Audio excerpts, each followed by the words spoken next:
all the way, baby.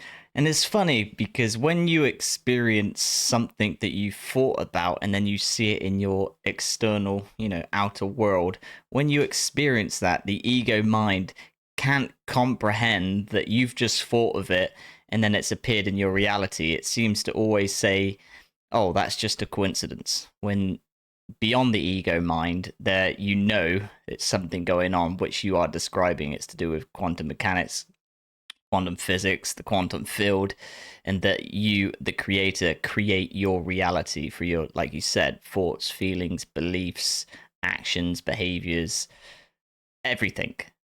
It's fascinating to see that the ego mind can't comprehend and can't and doesn't want to claim it that it's the human being, it's you that's actually doing it. It's funny how it always wants to deflect it and say, no, that's just coincidence. Oh, no, that doesn't mean anything.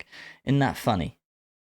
Oh, 100%. That's the ego's last line of defense, the desperate attempt to rationalize the unexplainable. The ego hates acknowledging that you are the creator because the moment it does, it loses control.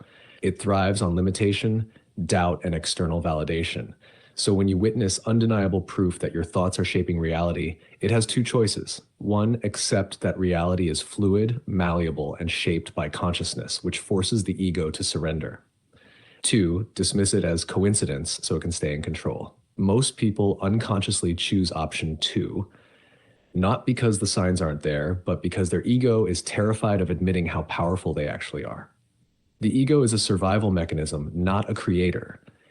The ego was never designed to create reality. It was built to analyze, protect, and keep you safe in familiar territory. So when it sees something outside of its programmed beliefs, it instantly tries to rationalize it away. You visualize something vividly. It happens. You see signs, synchronicities, direct reflections of your thoughts. Your dreams start blending with reality. You think it, you see it, and yet the ego still whispers, coincidence. That doesn't mean anything. Why? Because the moment you take full ownership of your power, the ego loses its illusion of control. It wants you to think reality is fixed, that you're just along for the ride because that keeps it in charge. Science versus the ego who's right. Here's where it gets crazy. Science is actually backing the spiritual perspective, while the ego is still running on outdated programming. Quantum physics says reality exists in infinite possibilities until observed.